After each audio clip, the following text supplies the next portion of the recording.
하나님 아버지 감사합니다. 오늘도 은혜의 말씀, 생명의 말씀, 아버지 하나님 저희들 귀한 말씀을 듣기 위하여 이 시간 한자리에 모였습니다.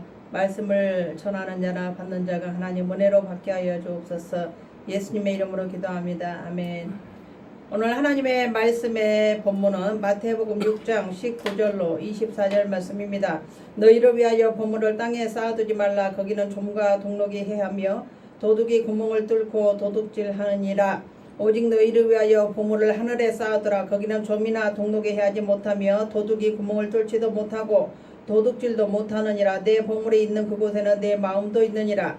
눈은 몸의 등불이니 그러므로 내 눈이 성하면 온 몸이 밝을 것이요 눈이 나쁘면 온 몸이 어두울 것이니 그러므로 내게 있는 빛이 어두우면 그 어둠이 얼마나 더하겠느냐. 한 사람이 두 주인을 섬기지 못할 것이니 혹 이를 미워하고 저를 사랑하거나 혹 이를 중히 여기고 저를 경히 여김이라.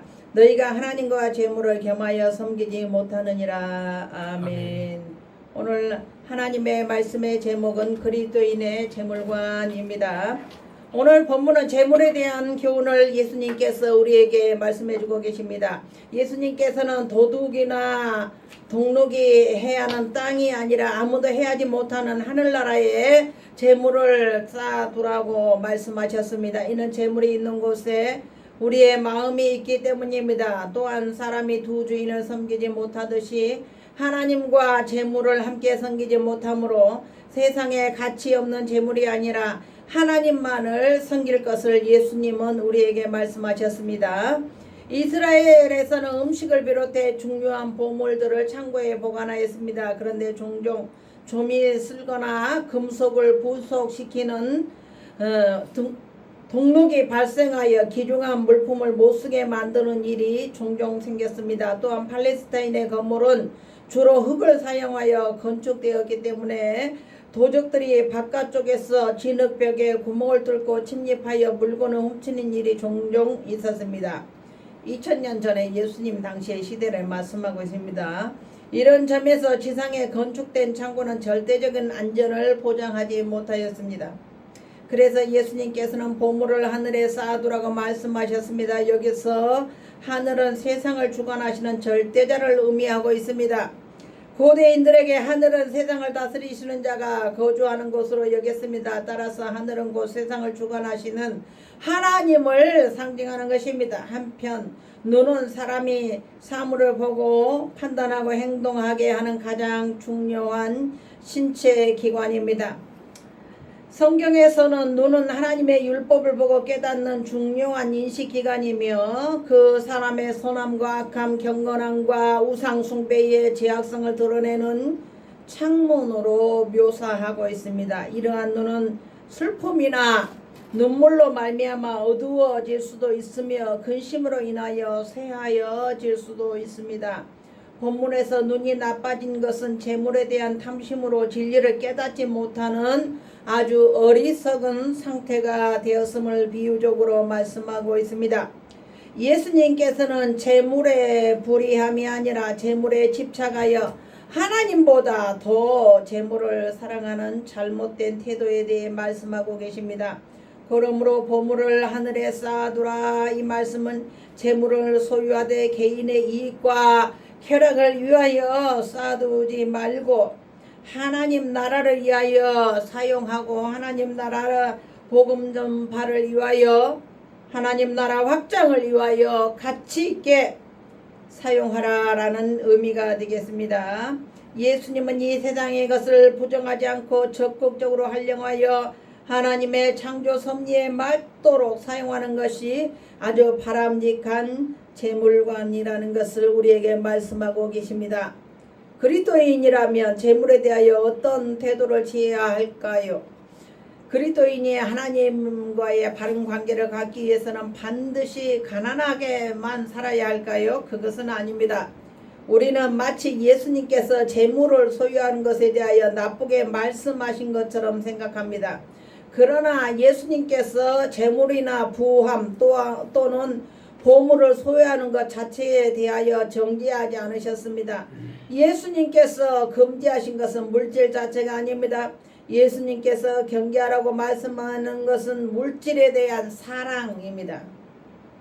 하나님보다 물질을 더 사랑하는 일, 하나님 앞에 모이고 하나님 앞에 예배하는 것보다 물질적으로 치우쳐서 물질을 더 귀중히 생각하는 일, 그것을 하나님은 예수 그리스도께서는 경계하라는 것입니다. 바울은 이러한 사실을 다르게 표현하여 말하기를 돈을 사랑하는 것이 일만 악의 뿌리라고 말씀하고 있습니다. 디모데전서 6장 10절에 그렇습니다. 그러므로 예수님께서 금하시는 것은 물질을 소유하는 것이 아니라 물질을 우리의 부하로 만드는 것, 하나님보다 더 물질을 사랑하고 물질의 마음이 치중되어 있는 것을 그것을 곧 경계하라 하시는 것입니다. 물질이 궁극적인 중요성을 가지고 있는 것처럼 그것을 세상에 쌓아 올리는 행위를 말하는 것입니다. 그러므로 그리스도인들은 물질에 대하여 올바른 관점을 유지할 필요가 있습니다. 성경은 물질을 소유하고 사랑하되 사용하되 바른 곳에 쌓아두며 바른 곳에다가 사용할 것을 공부합니다.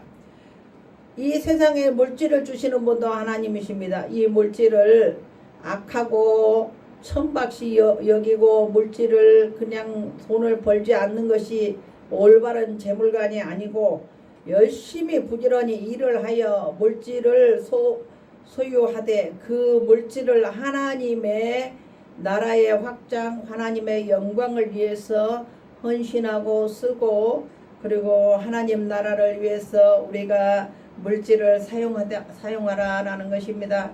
물질을 마치 하나님처럼 생각해서 아주 물질의 우상이 되어서 물질의 종이 되어서 우리의 삶을 망가뜨리는 일을 우리 예수님께서는 경계하셨습니다. 할렐루야.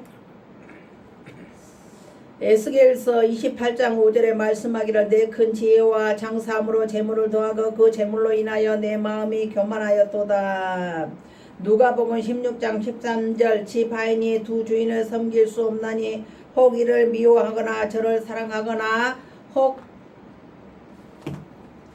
이를 중히 여기고 저를 경히 여길 것임이니라. 너희가 하나님과 재물을 겸하여 섬길 수 없나니라. 야고보서 5장 3절 너희 금과 은은 녹이 쓸었으니 이 녹이 너희에게 증거가 되며 불같이 너희 살을 먹으리라. 너희가 말세에 재물을 쌓도다. 디모데전서 6장 17절 내가 이 세대의 부한자들을 명하여 마음을 높이지 말고 정함이 없는 재물에 소망을 두지 말고 오직 우리에게 모든 것을 후히 주사 누리게 하시는 하나님께 두며.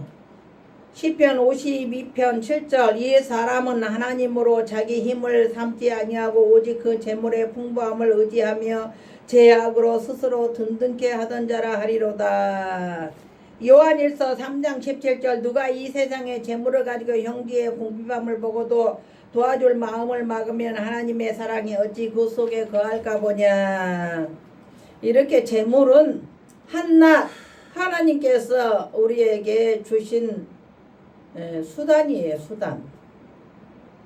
재물로 하나님을 섬기고 재물로 불우한 이웃을 돕고 재물을 가지고 또 필요한 곳에 사용하라고 주신 생활 수단이지, 재물을 섬기고 재물의 종이 되어서 재물을 막 쌓아두고 재물 쌓기 경쟁을 하고 마치 재물을 많이 가진 자가 막 이 세상에 성공한 자처럼 재물을 가지고 있으면 목에 힘을 주고 그렇게 하는 잘못된 재물관을 우리는 생각하면 안 되고, 재물은 하나님께서 우리에게 하나님을 섬기라고 주신 수단이라는 것을 기억하시기 바랍니다.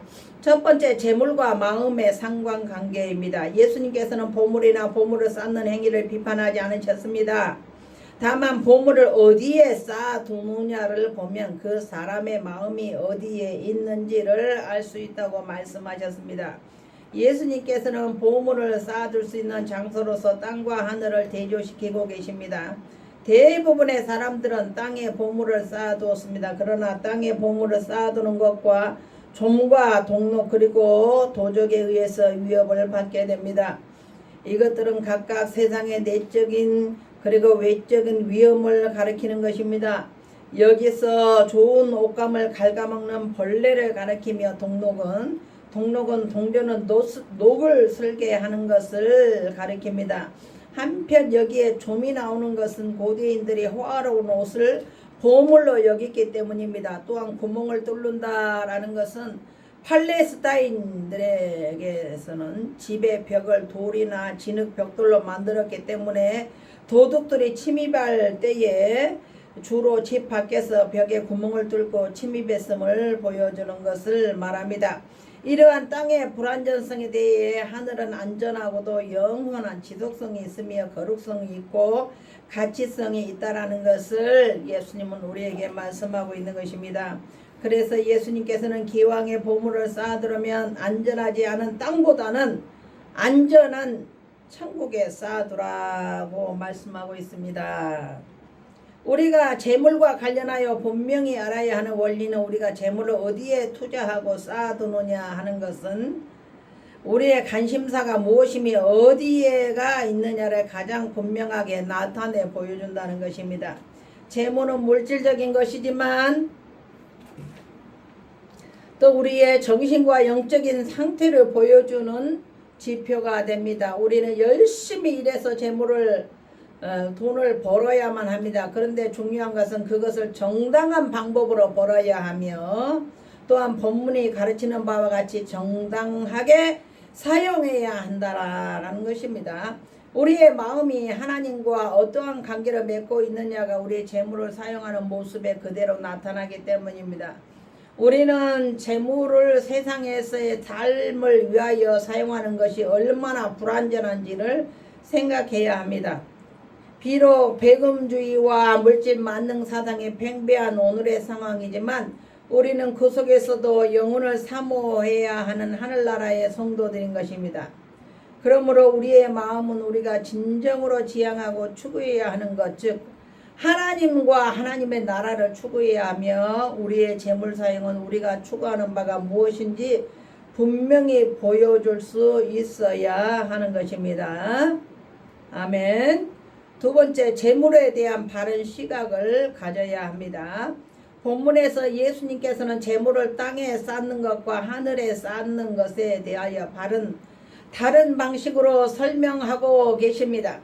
오늘 그것은 눈에 좋고 나쁨에 대별되어 나타납니다. 성경에서 눈은 마음의 창이요 인간의 도덕적인 양식을 결정하는 마음에 대한 상징입니다. 눈은 몸과 마음 즉 전인에 대한 비유로 사용되는 표현인 것입니다. 특별히 나쁜 눈은 어두워진 몸과 인색한 마음 즉 세속적인 가치에 미련을 두고 그것을 추구하는 이중적인 안목을 가리킵니다. 나쁜 눈을 가진 사람은 하나님과 사람에 대하여 인색하며 자신만을 위하여 재물을 모으기만 급급하고 그것을 자신만을 위하여 사용합니다. 그런데 그렇게 하는 것은 바로 땅에 재물을 쌓아두는 행위가 된다라는 것입니다. 이처럼 재물에만 눈이 어두운 사람은 사물과 하나님의 뜻을 명백하게 볼 수가 없습니다. 반면 좋은 눈, 건강한 눈, 이 아름다운 눈은 관대한 마음과 순수한 마음, 즉 신앙인의 가치를 추구하는 올바른 마음의 상태를 가리키는 것입니다.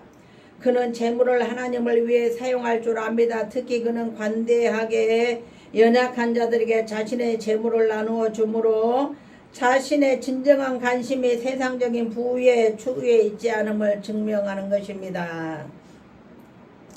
그리스도인들이 하나님의 뜻대로 재물을 사용하는 것은 재물을 하늘에 쌓아두는 것과 같습니다. 그리스도인은 자신이 하나님의 청직이라는 사실을 분명히 인식할 때 재물을 자기 자신만을 위하여 모으고 쌓아두지 않게 됩니다.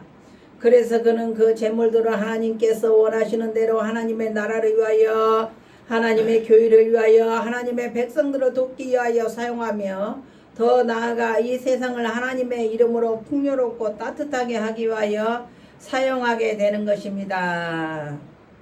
셋째, 하나님의 사랑과 배치되는 재물 사랑입니다. 예수님께서는 이처럼 보물을 쌓아두느냐, 땅에 쌓아두느냐, 하늘에 쌓아두느냐, 또는 인색하게 자신만을 위하여 사용하느냐에 이 관대하게 타인을 위하여 사용하느냐 하는 것의 기준이 되는 원리를 제시하고 계십니다. 그것은 그가 하나님을 섬기느냐 아니면 재물신인 맘모스를 섬기느냐 하는 것에 달려있다는 것입니다. 결국 한 사람이 재물에 대하여 어떠한 태도를 취하느냐, 그가 하나님과 맘모스에 대하여 어떠한 관계를 가지고 있느냐에 따라 결정된다는 사실입니다. 어느 누구도 두 주인을 섬길 수 있는 사람은 없습니다. 두 종을 부리는 것은 가능합니다. 그러나 두 주인을 한 사람이 섬길 수는 없는 것입니다. 그것은 두 주인이 모두 종의 모든 것을 요구하기 때문입니다. 그러므로 결국 두 주인 중에서 한 주인에게 더 많은 관심을 쏟을 수밖에 없게 된다는 것입니다. 그런데 많은 사람들이 하나님과 재물을 동시에 섬길 수 있다고 생각하며 그에 대한 타협안을 제시합니다. 그러나 이렇게 경건과 탐욕을 결합시키는 것은 결코 성공할 수 없습니다. 그래서 성경은 우리에게 한 마음으로 하나님을 경외해야 한다고 교훈하고 있습니다. 디모데전서 6장 17절 내가 이 세대의 부한자들을 명하여 마음을 높이지 말고 정함이 없는 재물에 소망을 두지 말고 오직 우리에게 모든 것을 후히 주사 누리게 하시는 하나님께 두며. 아멘. 시편 86편 11절 여호와여 주의 도로 내게 가르치소서. 내가 주의 진리에 행하오리니 일심으로 주의 이름을 경외하게 하소서. 아멘. 우리가 하나님께 대한 믿음이 없이 의식주의 문제에만 연연하여 마음을 빼앗긴다면 결국은 물질의 노예가 될 수밖에 없다라는 것입니다. 그러므로 우리는 맘모스의 영향력에서 벗어나서 하나님께서 주시는 놀라운 자유를 누릴 수 있어야 하겠습니다. 결론의 말씀이 되겠습니다. 그리스도인들에게 재물은 결코 목적이 될 수가 없습니다. 하나님 앞에 바로 서 있는 그리스도인에게 재물은 하나님의 뜻을 이루기 위한 하나님의 수단에 불과한 것입니다. 우리는 수단을 위하여 목적을 희생하게 해서는 안 됩니다. 그것은 결정하는 가장 중요한 것은 우리의 하나님과의 관계 및 하나님께 대한 우리의 태도입니다. 그러므로 우리는 재물을 하나님이 기뻐하시는 곳에 쓰기 위하여 노력해야 하겠습니다. 왕상 3장 11절 이에 대하여 저에게 이르시되 내가 이것을 구하도다. 자기를 위하여 수도 구하지 아니하며 부도 구하지 아니하며 자기의 원수의 생명 멸하지도 구하지 않고 오직 송사를 듣고 분별하는 지혜를 구하였은즉. 이렇게 우리 하나님은 재물을 사랑하고 재물에 마음을 쏟는 것을 우상숭배다라고 생각하고 그것을 멀리할 것을 말씀하고 있습니다. 재물을 위하여 부지런히 일을 하고 모으되 우리가 하나님을 사랑하고 하나님을 섬기는 데 사용하는 지혜로운 기독교인들이 되기를 주님의 이름으로 축원합니다. 아멘. 하나님 감사합니다. 오늘도 하나님 은혜 주시니 감사합니다. 우리가 이 땅에 살면서 열심히 부지런히 재물을 아버지 하나님 열심히 부지런히 재물을 벌 때 열심히 모으되 그 재물을 하나님을 위하여 하나님 나라의 확장을 위하여 아름답게 헌신할 수 있는 지혜와 능력을 도와여 주시고 오직 하나님 한 분만을 섬기고 하나님을 사랑하는 우리 모두가 되어서 천국의 금은보화를 쌓는 우리가 되도록 축복하여 주옵소서. 감사하며 예수님의 이름으로 기도드리옵나이다. 아멘. 이제는 우리 주 예수 그리스도의 은혜와 하나님 아버지의 극진하신 사랑하심과 성령님의 감화감동 교통하심이 오늘 오직 하나님만 사랑하며 하나님을 섬기기를 원하는 우리 사랑하는 화평교회와 이 나라 민족 위에 그리고 유튜브를 시청하는 시청자들을 위해 이제로부터 영원토록 함께 계실지어다. 아멘.